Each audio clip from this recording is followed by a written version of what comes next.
Ikaw ba yung president na strict? Yung... Like, you're not gonna make it. It's a third world country. If you wanna do business, you're not gonna succeed.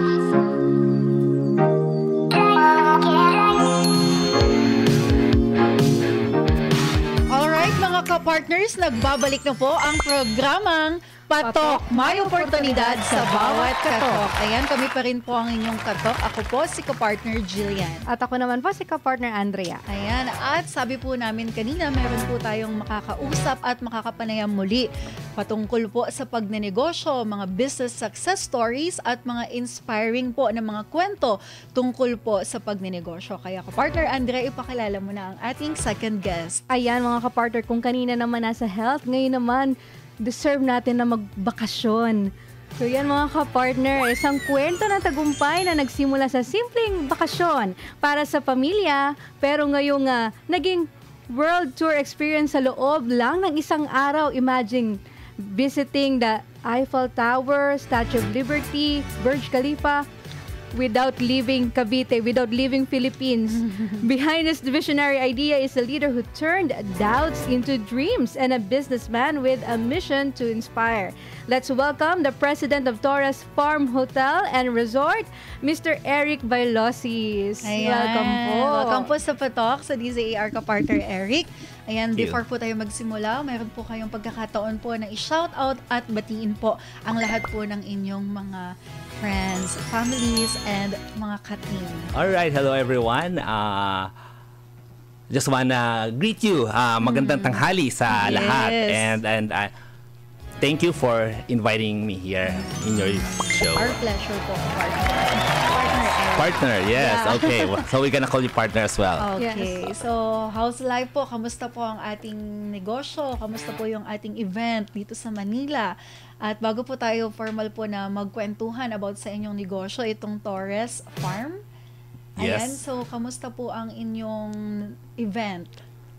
So far, it's doing good. Like, yung event naman namin dito is ibang business, yung ginagawa sa SMX. But so far, the Torres Farm is doing good. Okay. So, in spite po sa mga hectic schedule, talagang napaunlakan po kami dito sa Patok, sa DZAR. Yes, of course. Ayan, ano pong kwento nitong Torres Farm Hotel and Resort? Paano po siya nagsimula at ano po yung naging inspirasyon po sa pagtatayo ng ganitong klaseng negosyo since sa Cavite po ito, ano? Yes, Ano po oo. ba yung naging istorya? Actually, never ko ma-imagine that I'll be into resort business. So, nung gumraduate ako nung college, I migrated sa USA. Okay. So, kasi it's a whole family. So, kailangan ko talagang sumama.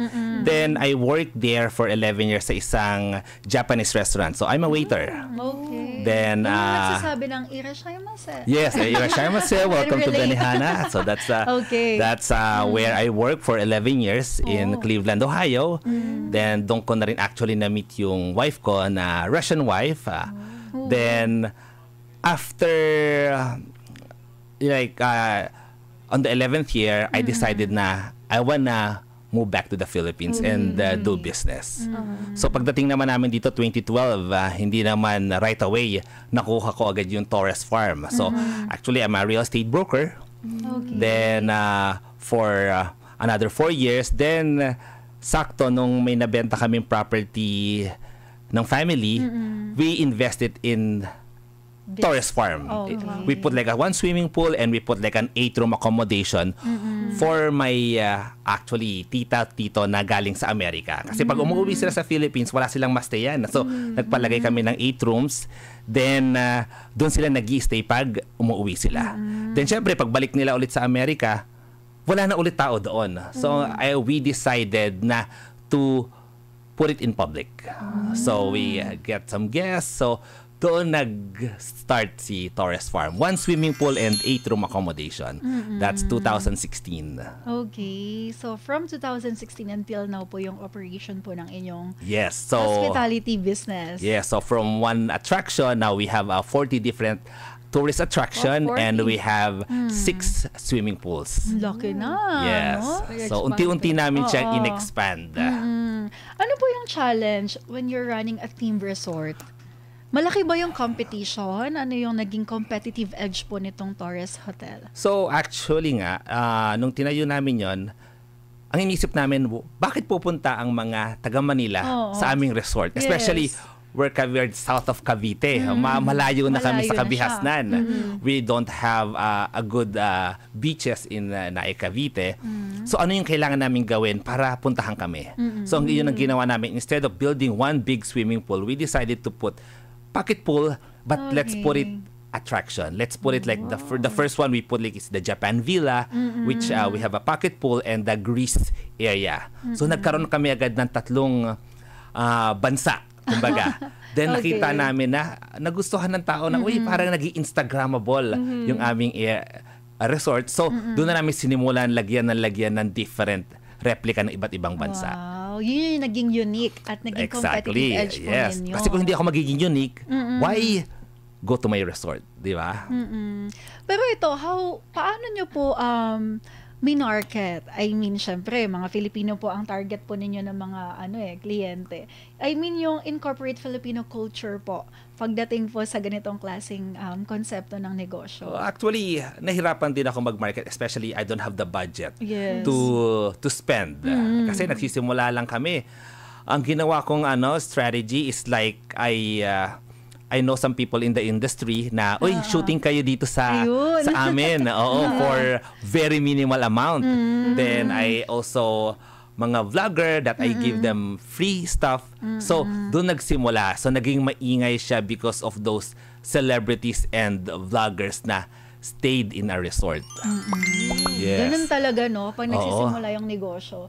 Yung marketing strategy talaga dapat pag-isipan mo kasi minsan kailangan mong ibigay muna yung produkto, yung serbisyo mo to gain more clients. Kasi hindi naman pwede magkaroon agad ako ng billboard. That's a big amount. Kasi. Yes, of course. So far, kamusta po ang ating resort? Malaki na po ba yung kumbaga marami ng kliyente? Ano po yung pinaka nakaka-proud na moment bilang isang president po ng ganitong klaseng negosyo? Well, kasi nung nagsimula ako, sabi ko lang sa sarili ko na, sana maging sikat ako sa barangay namin. Yun pa lang, no? Yun pa lang, Little faith pa lang. A small dream. Then, nung na-reach ko na yon, sana maging kilala ako sa buong Naik. Di ba? Then, eventually, I called my place the happiest place in Cavite. So, of course, I wanna keep exploring. I wanna known international. So, yun yung nagiging, namin, main goal is to know our place internationally. But of course, ang namin is why did we start it?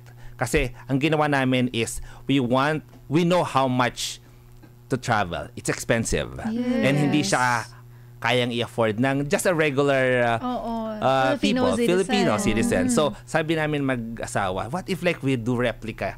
Para ma-feel lang nila na kahit sa gantong amount lang, they travel, they feel the travel, they have the picture that looks like they're outside the country, di ba? So, yun very sa amin, fulfillment na makita na ang sasaya ng mga guests namin because of those replicas.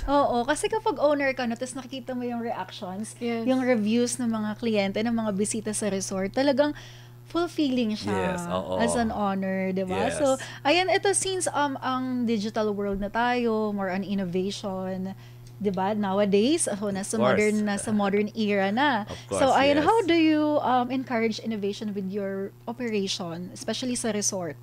Yes, of course, kaya kami umaattend ng mga seminars about innovation, AI. Yun na kasi, hindi mo pwedeng sabihin na, hindi, let's do our old way. May iwan at may iwan ka. Or babagal at babagal yung iyong kung hindi ka makikisabay sa trend. So kami very aggressive pagdating doon. So I give the mga tools sa mga aking mga marketing staff to attend those kind of seminars. So we'll be ahead of the game compared sa aming competitors. Very hands-on talaga pagdating kasi talaga sa innovation. Kasi pag, yun nga sabi mo ka-partner, pag hindi ka humabol, wala, may iwan at may iwan ka. At hindi tatangkiligan ng mga tao yung mapag-iwanan na traditional market. Kasi parang ganyan, mawawala yung mawawala yung relevance mo talaga. Kaya kailangan ano What's yung in, new? yun, sabay tayo sa kung ano yung in. Tama. Ito since nakakaengganyo siya, no, yung ganitong klaseng, kumbaga, vacation, staycation. Ayan, so magkano po ang entrance fee? Yeah, very mura. Kumbaga, ang aming day tour is 260 pesos Oh, you only. offer day 200 tour. lang? It's a day tour, Okay. yes. Oo. Makakarating ka na sa Fest. Eiffel Tower. Around the world ka na, hindi lang Eiffel Tower. 200 pesos lang. Yes, para ka lang nag-fast food, di ba? Paano po ba kadali magbo-booking po ba ahead of time? Kung mag-ano lang, magpi-picture taking lang, you don't need to do reservation. You can do walk-in Okay. and we'll accept you. Then if you want naman, kung gusto niyo may swimming, it's 290 pesos plus magbabayad na rin ng cottages. So yun lang, very minimal pa din. Murang-mura. Very mura siya. Makakapag-swimming ka na, makakapag-travel around the world ka pa. Affordable siya, Yes. even ng mga student. Of course, yes. Oo. Ang And we do a lot of promos din. Kaya minsan baka ma-tsempuhan nyo yung 50% Less than 200 discount. pa. Yes, oo. May mga ganun kaming promo na kailangan abangan. Dang! Ayan. So, sa mga Cavite, dinala nyo na yung around the world doon. So, ito, kapartner, may mga challenges ba sa ganitong klaseng industriya? Ano-ano yung mga hinarap nyo po ng mga hamon? Siyempre, dumaan yung pandemic. Yes, of course. Naabutan nyo yung oo. moment na kung saan naging limited yung galaw ng lahat, maraming Yes, nag-close. So, may mga opportunity naman nung pandemic na time, pero it's more on challenges talaga. So, ano po yung mga challenges po Oh na... yeah, like sabi nyo nga, yung pandemic. It's a very Yes. big challenge kasi kami yung unang isasarado Yes. ng government. Then kami yung huli rin yung bubuksan. Kumbaga for the 1 year and a half to 2 years, hindi kami makapag-operate ng proper. So, we're just lucky that we own the land, so we don't have the rental. So, kahit papaano, kaya naming i-sustain yung expenses because owning a resort it's ang taas ng operational cost. Grabe. Oo. So, yun, we're very lucky because we own the land, we don't have rental. So, Ayun. na-survive namin yung almost 2 years of the pandemic. And also, having a resort business kasi, it's a seasonal. Hindi Yes. siya all year round na puno ka. So, especially this is the season na medyo kailangan namin na mag-isip ng pakulo. Kasi July, August, those are the rainy season. Yes. So, Pinaka-peak season po. like starting November until May, yun, we're good.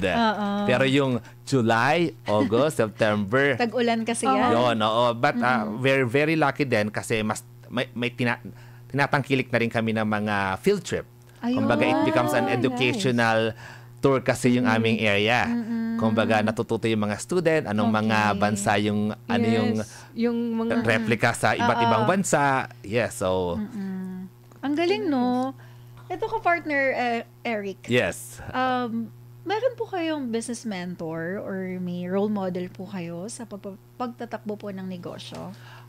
Actually, nung waiter ako sa Amerika, I read this book, Rich Dad, Poor Dad by Robert Kiyosaki.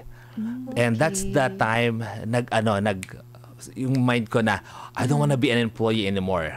I wanna do my own business. So I wanna work for myself. So yun yung naging deciding factor that okay, I'm gonna move to the Philippines.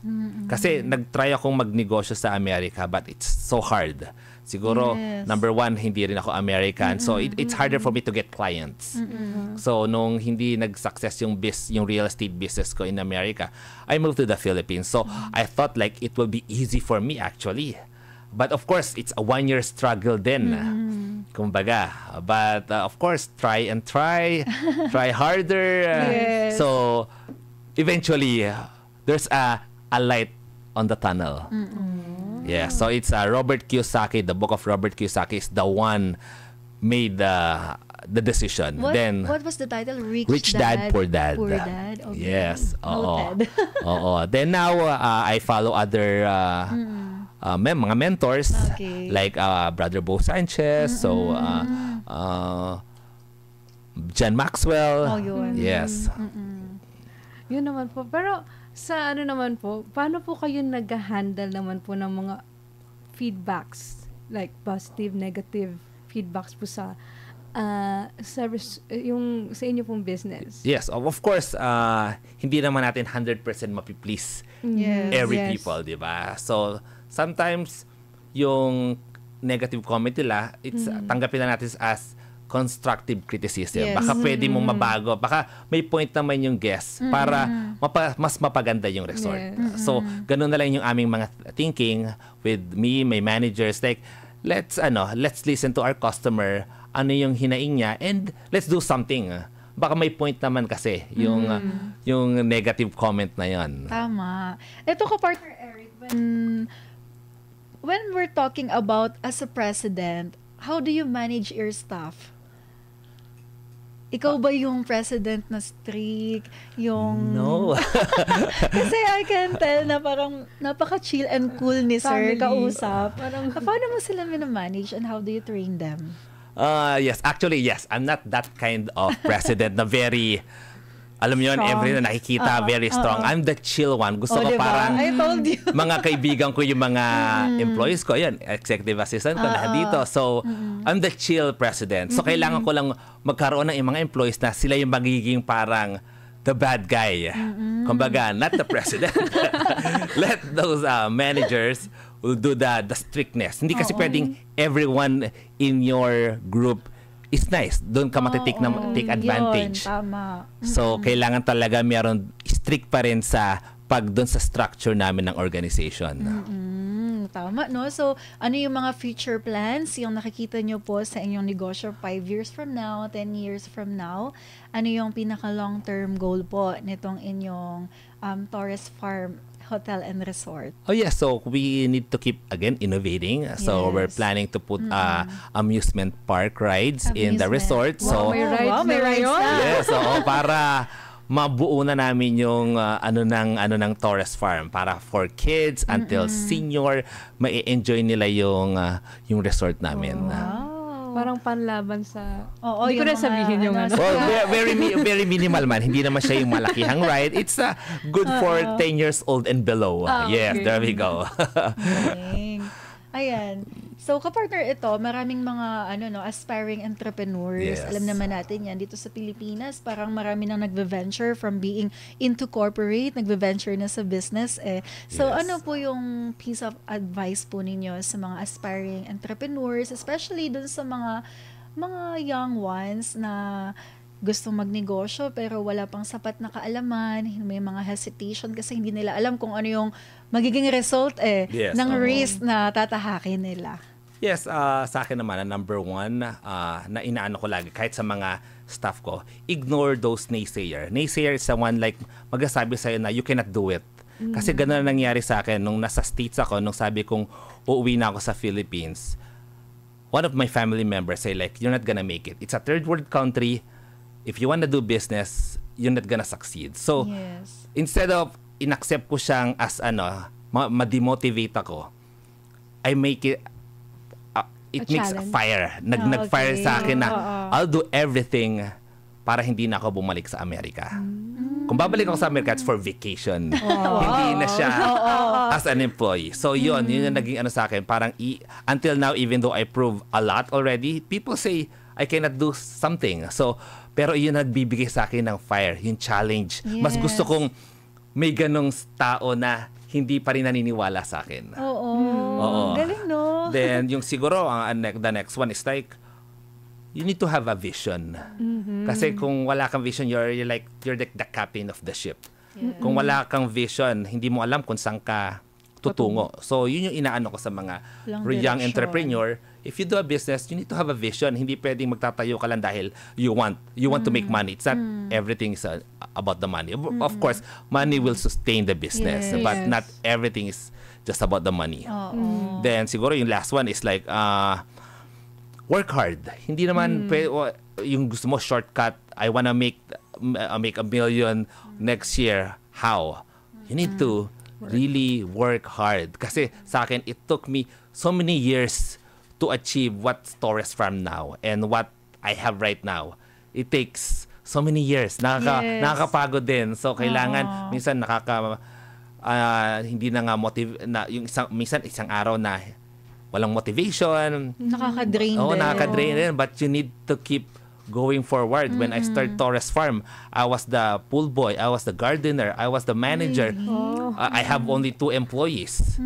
So now I have more than 100 employees in Torres Farm. So, but I started everything. Ako gumagawa nung ginagawa ngayon ng mga staff ko. Ang galing. Then, siguro yung last one again. Last one, I want to point this one, to give back. Dapat marunong kang ibalik sa community kung ano yung meron ka. May turo ko sa mga employee kung paano ako from a waiter to become entrepreneur. Hindi ko pwedeng solohin yung success na yon. So I need to share it to my people also. Na hopefully one day they will be also a big businessman. Hindi ka lang po naging president, no? You're also an inspiration po dun sa mga downline po ninyo. Well, I tried my Oo. best, so because siguro may return din 'yon habang itinuturo mo, they give you more. Yes. Ayun. Ito, very curious po ako since galing po kayo sa first world country which is USA, no? So, na-adapt niyo po yung work ethic nila, lalong-lalo na nagtrabaho po kayo sa Yes. isang Japanese restaurant. Alam Yes. naman po natin yung pagiging workaholic nila. Yes, so, of ano po course. yung mga natutunan niyo sa abroad na na-apply niyo po ngayon dito sa sarili niyong negosyo? Most especially po yung work ethic na wala po yung iba nating kababayang Pilipino. Yes, oo. Kasi alam mo sa Amerika, bawal ka mag-day off. Kasi kumbaga bawal ka na magkasakit kasi hindi ka paano mo i-sustain yung lifestyle mo if wala kang work. Especially I'm a waiter, so very anliit ng salary ko per hour. I'm not a nurse, I'm not a doctor. Like I have 3 siblings na they're all nurses. Ako lang yung naiba yung landas, but I'm happy that I became a waiter. So siguro yung sinasabing ano yung natutunan ko working in abroad. I think if hindi ako naging waiter for 11 years, I won't be successful. Because doon natutunan ko yung pag ano sa mga customer ko. Natutunan ko maging Hospitable. yes, o kumbaga alam mo yun, not humble, kumbaga yung social skills. Okay. Social okay. skills. Kasi sa waiter, hindi ka pwedeng mahiyain. Yes. Or else, hindi ka makakakuha ng tip. Yes. So, kailangan medyo, hello, hi, ma'am. Kumbaga, medyo ano ka. So, Approachable. yes. So, yun yung nakuha ko. Kaya pag dating ko sa dito, mas madali sa akin kasi Okay. speak Filipino na. Mas madali sa akin makipag-socialize sa mga customer ko. Galing, 'di ba? So iba talaga pag may experience na kasi yung experience kasi yun yung best teacher, no, na mababahagi mo talaga sa mga kasalamuha mo in the Yes, future. oo. Ayan. So, ito ko partner Eric, nasa inyo po yung opportunity and chance po na i-invite po ang ating mga viewers, ating mga audience po na bumisita at mag-book po sa inyong sa inyong hotel. Ayan, sa Torres Farm Hotel po. So, since we 3 minutes left. Okay. So, ayan, nasa inyo po yung pagkakataon. Okay, so I'm inviting every one of you guys na to visit Torres Farm Hotel and Resort. It's in Barangay Sabang, Naay, Cavite. It's where you can go around the world in one day. So, alam natin kung gaano ka mahal ang lumipad at pumunta sa ibang bansa. Sa Torres Farm lang, sa 260 pesos, makakalibot ka na sa 40 different attraction. So, ano pa hinihintay nyo? Puntahan kami sa Torres Farm Hotel and Resort in Barangay Sabang, Naay, Cavite. Ayan. Maraming salamat po ka partner Eric. Maraming salamat din. Pag-share po ninyo sa inyong mga inspiring stories, especially yung kwento po ng tagumpay, kung ano po kayo bilang isang leader ng negosyo. Marami po kaming natutunan personally. Ayan, Thank you. maraming salamat po sa pagpapa-unlock po ninyo dito sa Patok sa DZAR. Yes, thank you for having me Thank here you so in much. your Our show. pleasure po. Thank Ayan. you. So, kayo mga partners, kung meron po kayong kwento na alam nyong tatatak at papatok po sa isipan ng bawat Pilipino, Abay, wag mong itago, kundi dapat iyong ibahagi. At ipatok na yan. yan. Ayan, bago po tayo magpaalam, lagi pong tatandaan ang sinasabi sa Proverbs 10:4. a lazy person will end up poor, but a hard worker will become rich. Tama, nagpapahirap po ang katamaran, ngunit ang kasipagan ay nagpapayaman. Ayan, ako po si ka-partner Jillian. At ako naman po si ka-partner Andrea. Ayan, magsalo-salo po tayo ulit sa Lunes sa kaparehong oras at himpilan dito lang sa Patok, may oportunidad sa bawat katok. Inyong napakinggan ang iba't ibang kwento at kalaman dito sa programang Patok. Hanggang sa muli, magsama-sama ulit tayo tuwing Lunes hanggang Biyernes, 1:00 hanggang 2:00 ng hapon. Dito lamang sa DZAR 1026 Sunshine Radio Manila.